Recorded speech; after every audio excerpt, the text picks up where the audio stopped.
হে কি, হে কি, এই গাছ থেকে কালো কালো ধোঁয়া বেরোচ্ছে কেন? হে কি আজব ঘটনা!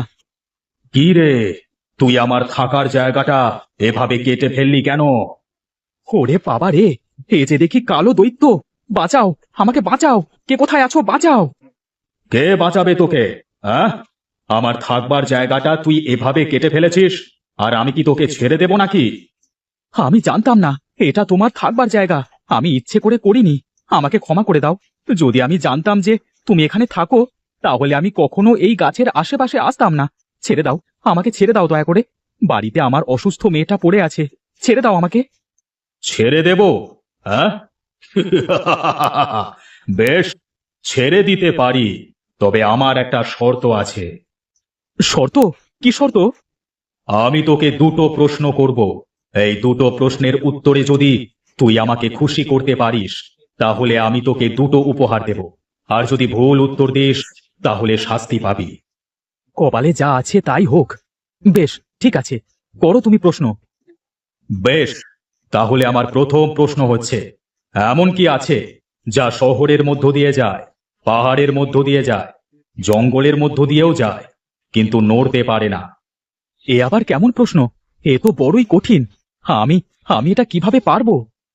যদি না পারো, তবে শাস্তি আছে। আমি একটু ভেবে বলবো। কি হলো, পারবে না? না দৈত্য, মাথায় আসছে না।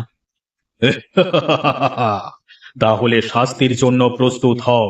এই প্রশ্নের উত্তর হলো রাস্তা। রাস্তা সব কিছুর মধ্য দিয়েই যায়, কিন্তু সে একা একা নড়াচড়া করতে পারে না। তোমার প্রথম শাস্তি হলো, যে রাস্তা দিয়ে এসেছো সেই রাস্তায় 10 পা হেঁটে যাও।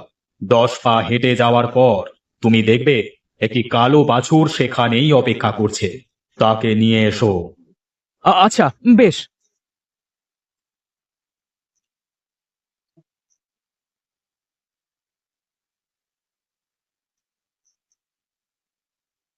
এবার আমার দ্বিতীয় প্রশ্ন শোনো। আমার দ্বিতীয় প্রশ্ন হলো, এমন কি আছে যেটা শুধুমাত্র ওপরের দিকেই ওঠে, নিচের দিকে কখনোই নামে না? হ্যাঁ, এমন কি জিনিস আছে যেটা কখনো নিচে নামে না, শুধু ওপরের দিকেই ওঠে? কি হলো, এবারের প্রশ্নের উত্তরটা পারলে না তো? পেয়েছি, পেয়েছি। এমন এক জিনিস যেটা শুধুমাত্র ওপরে ওঠে, কখনো নিচে নামে না। আর তা হলো বয়স। মানুষ হোক কিংবা অন্য কোনো প্রাণী, তাদের বয়স একবার ওপরে উঠলে আর কখনো নিচে নামে না। বেশ, একটি সঠিক উত্তর দিয়েছো। তাহলে আমার কথা অনুযায়ী তুমি একটি পুরস্কার পাবে। যে পথ দিয়ে এসেছো সেই পথ দিয়ে 10 পা পিছিয়ে গেলে দেখবে একটি ছোট্ট সাদা বাছুর তোমার জন্য অপেক্ষা করছে। সেটাকেও নিয়ে এসো।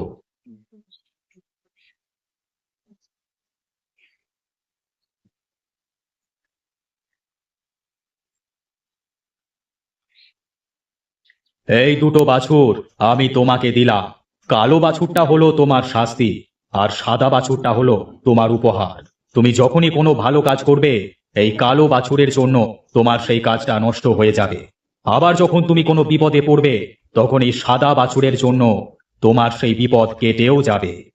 এ কি বলছো তুমি দৈত্য? আমি তাহলে সারা জীবন দোটানার মাঝেই থেকে যাব? যদি বুদ্ধি কাজে লাগা, তাহলে, তবে সেই বুদ্ধিটা আমি বলে দেব না। যাও, এখন এখান থেকে এসো। আচ্ছা, বেশ।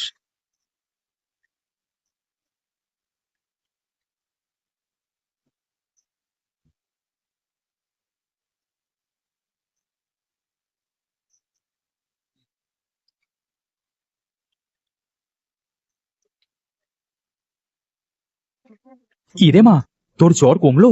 একটু সুস্থ লাগছে? হ্যাঁ বাবা, আমার জ্বরটা অনেকটাই কমে গেছে। তুমি কিছু খাবে না বাবা? না রে মা, খিদে নেই। কি হয়েছে বাবা? তোমার মুখটা অত শুকনো কেন লাগছে? খুব বড় বিপদে পড়েছি। কিভাবে এর থেকে মুক্তি পাবো তা বুঝতে পারছি না। কি বিপদ? কি হয়েছে বাবা? শোনো তবে। তুমি এত চিন্তা করো না বাবা। সময় আসুক, কি করা যাবে সেসব পরে চিন্তা করব। তুমি যে ওই দৈত্যর থেকে বেঁচে ফিরে এসেছো, এটাই তো অনেক। আর চিন্তা না করে যাও তো খেতে যাও। আচ্ছা, বেশ।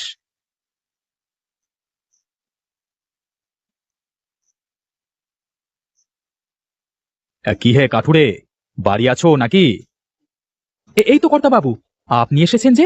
আমায় ডেকে পাঠালেই তো আমি চলে যেতাম। আপনি আবার কষ্ট করে আসতে গেলেন কেন? আসুন আসুন। শোনো, আমার মেয়ের বিয়ে সামনের সপ্তাহে। রান্নার জন্য পর্যাপ্ত পরিমাণে কাঠ দরকার। বিয়ের সমস্ত আয়োজনে যত কাঠ প্রয়োজন সব তুমি দেবে কিন্তু। এবার বুঝলে? ও মা, সে তো বিশাল আয়োজন। আপনার মেয়ে বলে কথা, আপনি একদম চিন্তা করবেন না কর্তামশাই। আমি সব কাঠ জোগাড় করে বিয়ের আগেই দিয়ে আসবো। বেশ, এই নাও 50 মোহর। এটা হলো অগ্রিম। কাজ শেষ হবার পর আরো 50 মোহর পাবে। আচ্ছা কর্তাবাবু। এই দেখে যা মা। এইসব হলো দৈত্যর দেওয়া বাছুরের কামাল। আমি বেশ বুঝতে পারছি ওই বাছুরের গুণেই আমি একদিনই এত বড় একটা কাজের সুযোগ পেলাম। মোড়ল মশাই 50 মোহরও দিয়ে গেছে। এ তো বেশ ভালো কথা। এখন থেকেই তুমি কাজ শুরু করে দিতে হবে। চলো বাবা, ঘরের ভেতর যাই। দৈত্যের দেওয়া বাছুরের গুণ? বেশ, তবে দৈত্যের দেওয়া সেই বাছুরটা আমার ভাগ্যেই আছে। তবে আজ রাতেই সরাতে হবে বাছুরটাকে। এত বড় একটা কাজ, তোমার মুখটা এমন শুকিয়ে গেছে কেন বাবা? একটু আগেই তো কত খুশি ছিলে। আর বলিস না রে মা, আমি তো খুশিতে কালো বাছুরটার কথা ভুলেই গিয়েছিলাম। দৈত্য বলেছিল সাদা বাছুরটার গুণে যেমন আমার সাথে ভালো কিছু ঘটবে, কালো বাছুরটার গুণে তেমনই খারাপ কিছু আমার সাথে সাথেই চলবে। তার মানে কোনো একটা ক্ষতি এবার নিশ্চয়ই হবে। উপরওয়ালা যা করবে তা ভালোর জন্যই করবে, তুমি চিন্তা করো না বাবা। কাজটা না হাত ফসকে চলে যায়, সেটাই ভাবছি।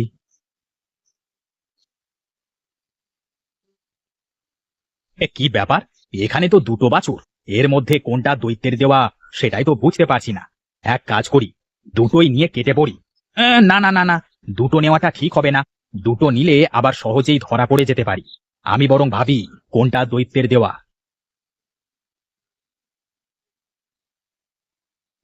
দেখে তো মনে হচ্ছে এই কালোটাই দৈত্যের দেওয়া, কারণ সে তো আর কখনো সুন্দর কিছু দিতে পারবে না। নিশ্চয়ই এই কালো কুৎসিত ছোট বাছুরটাই দৈত্য দিয়েছে। তা হোক, এটাই বরং নিয়ে যায়। এটা নিয়ে এখনই গ্রাম ছাড়তে হবে। পাহাড়ের পথ দিয়ে তাড়াতাড়ি চলে যাওয়া যাবে পাশের গ্রামে।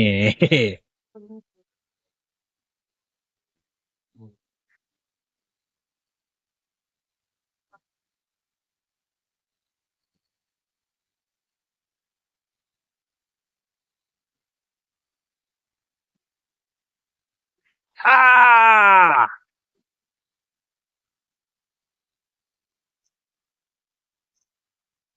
কালো বাছুরটা কোথায় গায়েব হয়ে গেল? কোনোভাবে ছুটে পালিয়ে গেল না তো গোয়াল থেকে? সে যাকে, তাতে তো আমাদের ভালোই হয়েছে বলো। কাল বাসুরটা চলে যাওয়ায় আমাদের ঘাট থেকে বিপদও নেমে গেছে।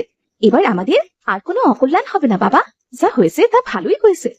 কিন্তু দৈত্য বলেছিল কালো বাছুরটা যার সাথেই থাকবে তার অঘটন ঘটবে। কে জানে এখন কার সাথে আছে। যা হয়েছে তা ভালোই হয়েছে। ঠিক বলেছিস মা।